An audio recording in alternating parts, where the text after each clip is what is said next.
우리가 마가복음을 계속해서 살펴보고 있는데 마가복음 1장부터 우리 12절까지는 한 3개월 전에 한번 다룬 적이 있어서 오늘 13절부터 함께 좀 나누길 원합니다.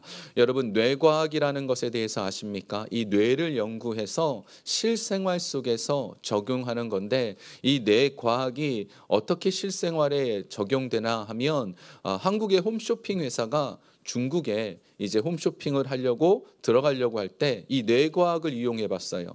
그랬더니만 중국 사람들은 150위안, 그러니까 미국 돈으로 25불 밑에 제품을 싸구려라고 생각한대요.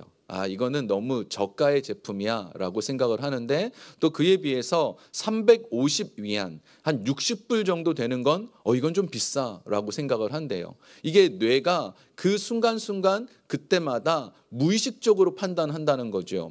우리가 일상을 살아가면서 약 95%는 무의식적으로 결정을 내린대요. 예를 들어서 오늘 아침에도 옷을 입을 때 내가 무슨 옷을 입을까? 뭘 할까? 막 이런 생각들을 하잖아요. 그런데 그게 무의식적으로 그냥 이걸 고르고 저걸 고르고 그렇게 하게 된대요.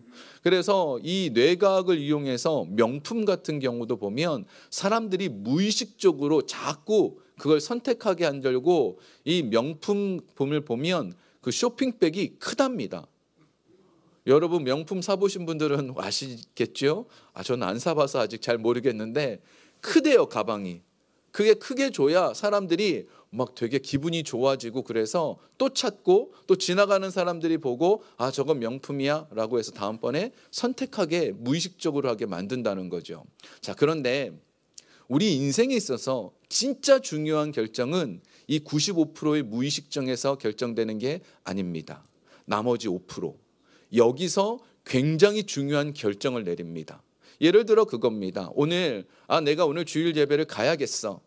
이거 결정하는 건 무의식적인 것 같지만, 오늘 내가 의지를 갖고 내가 진짜 힘든 상황이지만 그래도 교회를 가야지 결심을 하면 인생이 바뀌는 거예요.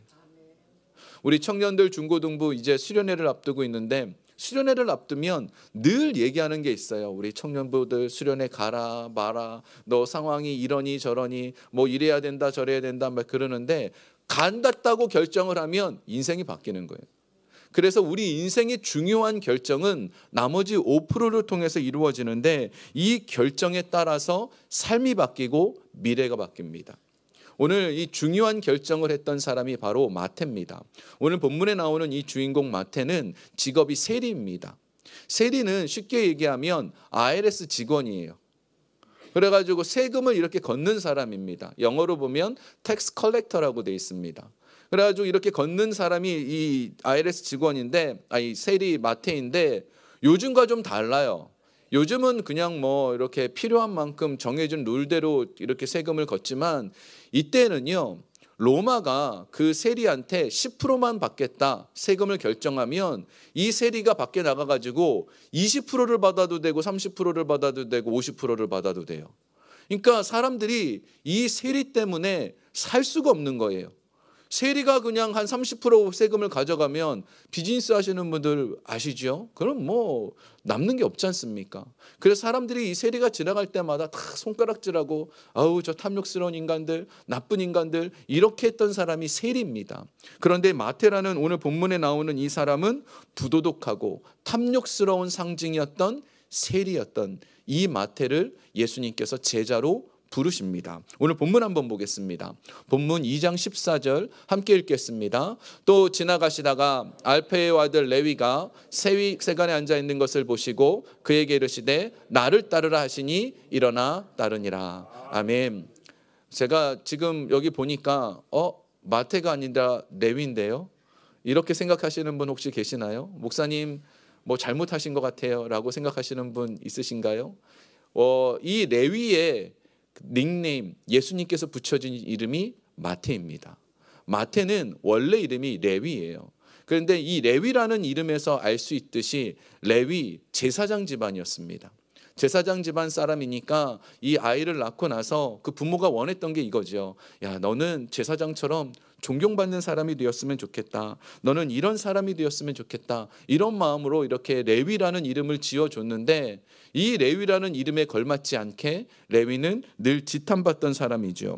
우리 부모님들 그렇잖아요. 교회 다니시는 부모님들 아이 이름 다 기독교적으로 짓지요. 저희 집 애들 둘 이름도 실은 기독교적인 거예요. 예수님의 진리, 또 하나님의 백성으로서 영광을 누려라. 그래서 예진, 민영 이렇게 하면 특별하게 지은 것 같아가지고 했는데 교회 가보니까 다 예진이고 다 민영이더라.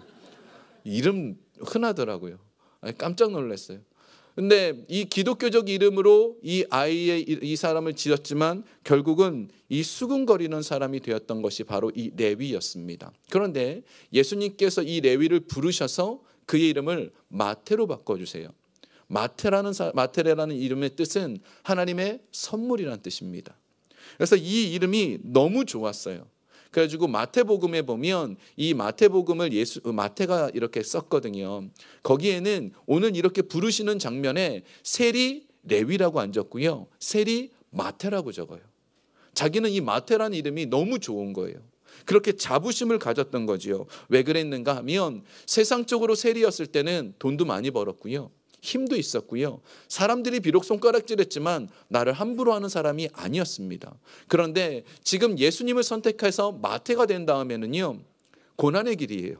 돈도 없습니다. 아무것도 없습니다. 그럼에도 불구하고 그 결단과 그 선택이 너무 좋았어요. 그래서 그는 평생을 마태라는 이름으로 살기를 원했습니다. 여러분, 인생에 중요한 결단을 내려야 될 때가 있어요.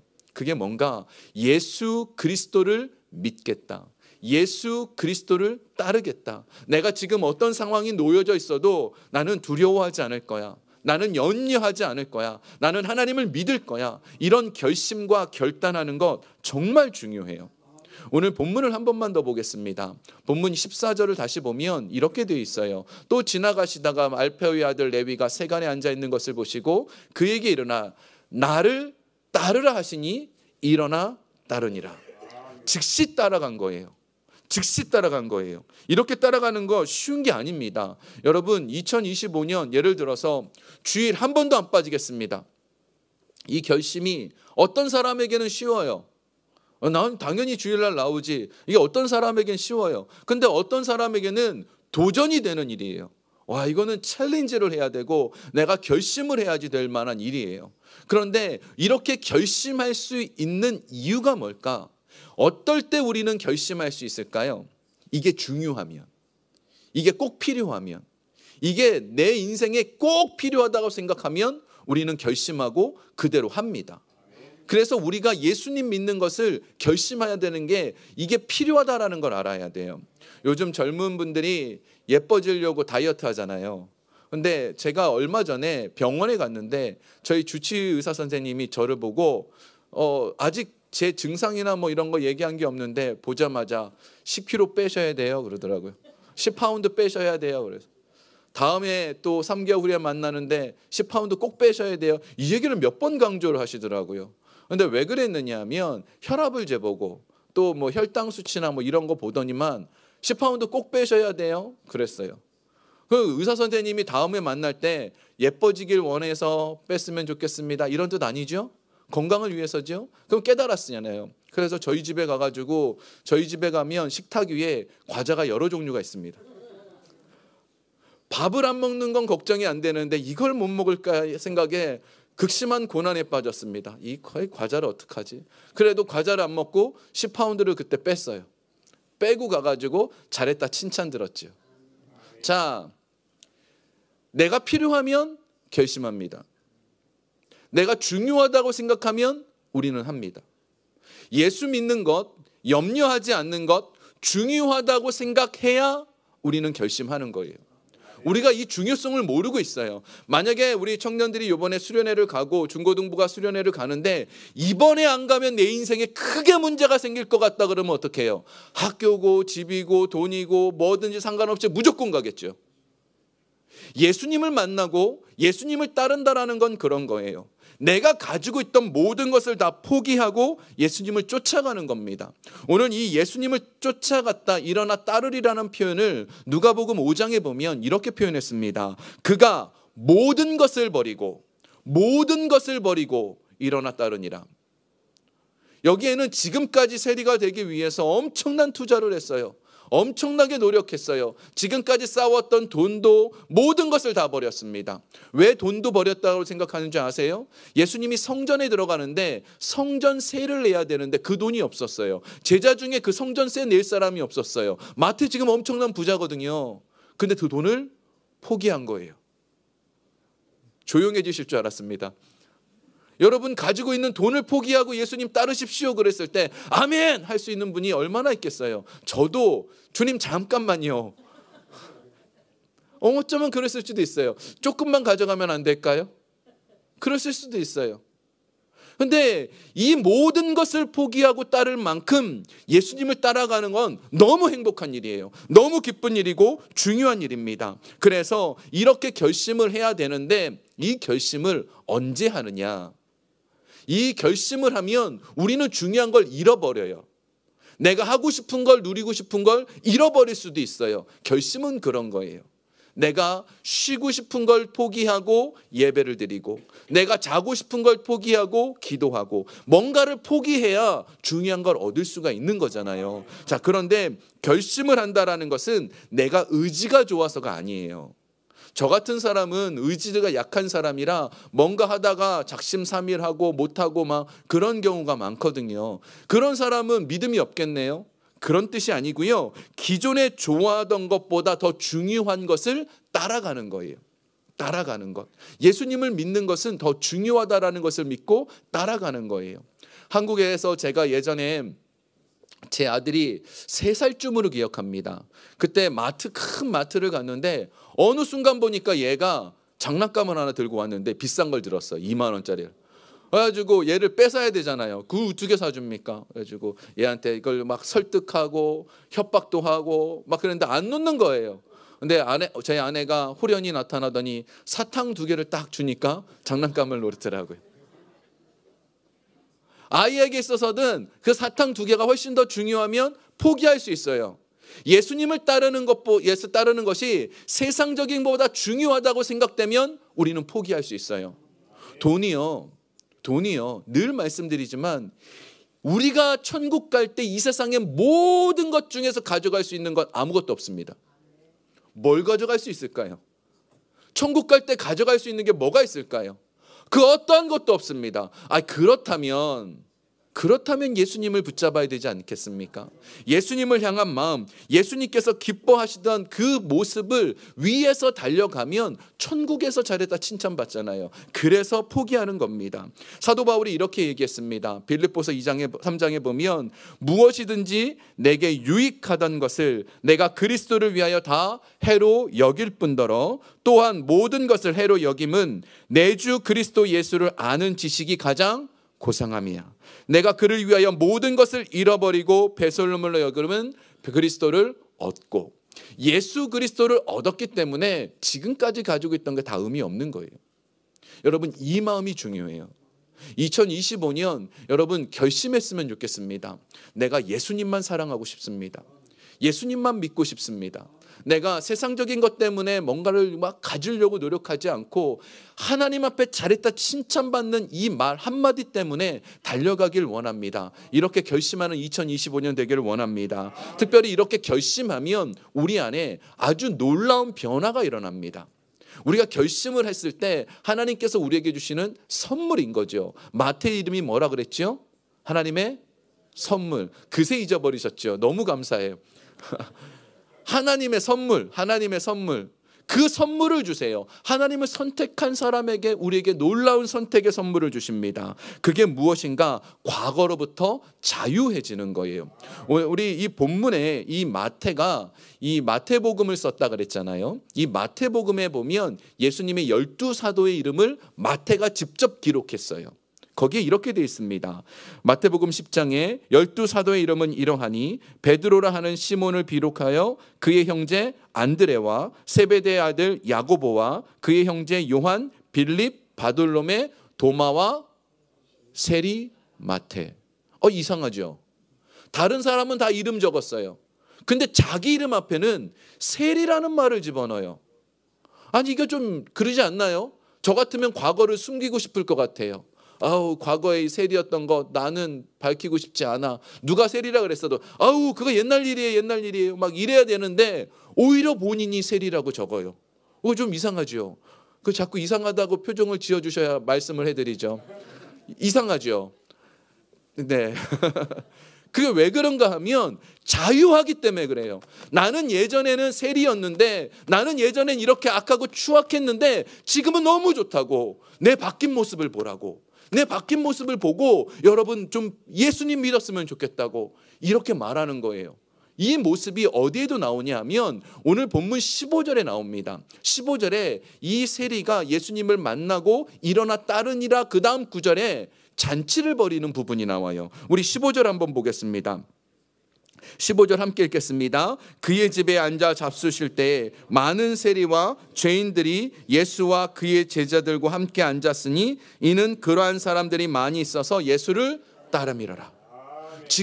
이게 지금 14절과 15절 사이에는 몇 달 정도의 시간이 흐른 거예요. 바로 한 게 아니에요. 예수님을 따르고 나서 잔치를 벌인 게 아니고요. 몇 달 시간 지난 다음에 이 마태는 너무 좋았어요. 예수님을 쫓아가니까 너무 행복했어요. 예수님의 말씀을 들을 때마다 가슴 벅찬 기쁨이 있었어요. 그래서 누가 떠올랐느냐? 동료 세리들이 떠올랐어요. 이 사람들은 여전히 저러고 사는데, 아우야, 쟤들은 아직 이러고 사는데, 내 부하 직원들, 내 상사들, 내 친구들 아직 저러고 사는데, 그리고 가서 그 세리들을 만난 거예요. 만나가지고 내가 예수님 만나보니까 너무 행복하더라고. 니네 이러고 살면 안 돼. 이거 진짜 중요하지 않아. 이거 아무리 주저해도 네 마음 가운데 늘 답답했잖아. 사람들 손가락질 있잖아.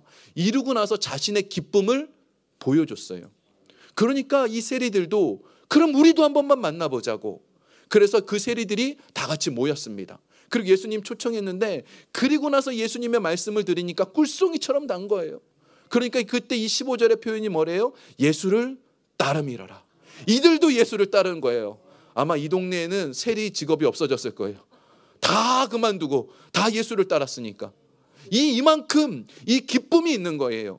여러분, 결심하면요, 예수님을 진짜 만나면요, 이 기쁨이 있어요. 기쁨이 있어요.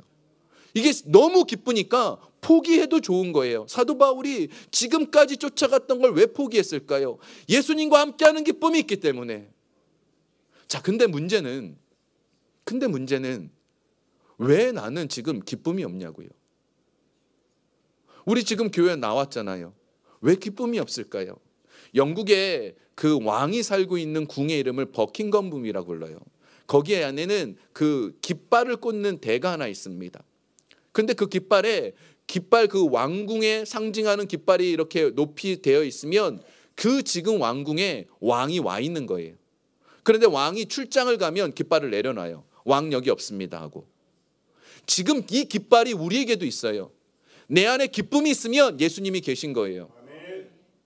근데 지금 내 안에, 내 마음의 방에 뭔가 다른 생각이 들어가 있거나 다른 것을 쫓아가고 있거나 다른 욕심이 있으면 예수님이 지금 다른 곳에 가 있는 거예요.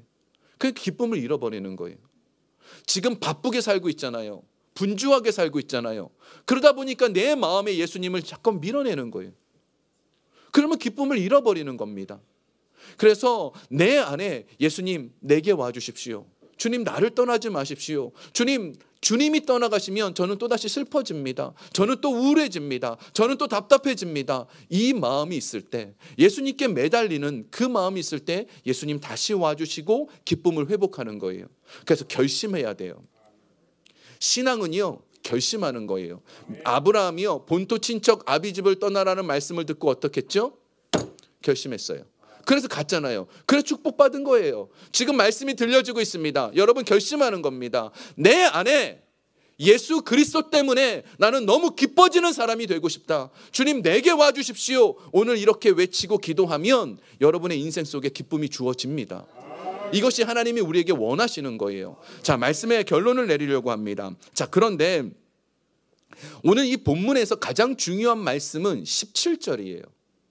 우리가 잘 알고 있는 말씀이고 이 17절의 말씀 때문에 이 사건이 기록되어 있습니다. 17절 한번 보겠습니다. 함께 읽겠습니다. 예수께서 들으시고 그들에게 이르시되 건강한 자에게는 의사가 쓸데없고 병든 자에게라야 쓸데가 있느니라. 나는 의인을 부르러 온 것이 아니요 죄인을 부르러 왔노라 하시니라. 아멘. 자, 지금 보면 예수께서 들으시고라고 돼 있지요. 뭘 들으셨어요? 들으시고 지금 얘기를 하시는 겁니다. 뭘 들으셨냐면 지금 바리새인들 서기관들이 와가지고 예수님한테 따졌습니다. 예수님, 어떻게 예수님이라는 분이 이렇게 세리들과 죄인들과 같이 있을 수 있습니까? 이렇게 따진 얘기를 들은 거예요. 이 얘기가 16절에 나옵니다. 16절 제가 읽겠습니다. 바리새인의 서기관들이 예수께서 죄인과 세리들과 함께 잡수시는 것을 보고 그의 제자들에게 이르되 어찌하여 세리 및 죄인들과 함께 먹는가? 여기 지금 죄인이라는 표현을 썼지요. 이게 어떤 뜻이냐면 율법적으로 보기에 저 사람이 죄를 짓는 거예요. 율법적으로 보면 어떻게 저럴 수 있어? 교회 다니면서 어떻게 저럴 수 있어? 라고 말하는 거, 그게 바로 이 사람들이 표현하는 죄인이에요. 예를 들어 그거지요. 어떤 집사님이라 그러면 시험 드니까 목사라고 하죠. 제가 하는 행동을 보고 막 성도님들이 어우 목사가 어떻게 저럴 수 있어? 감사합니다. 아무도 그런 분이 없나 봐요. 목사가 어떻게 저럴 수 있어? 막 이런 마음을 가지고 지금 판단하고 있는 거죠. 정죄를 하고 있는 거예요. 그런데 예수님이 보시는 것은 네가 죄인이냐 의인이냐라는 거예요. 바리새인들은 자기가 의인이라고 생각했어요. 나는 일주일에 2번 금식합니다. 하루에 3번 기도합니다. 소득의 11조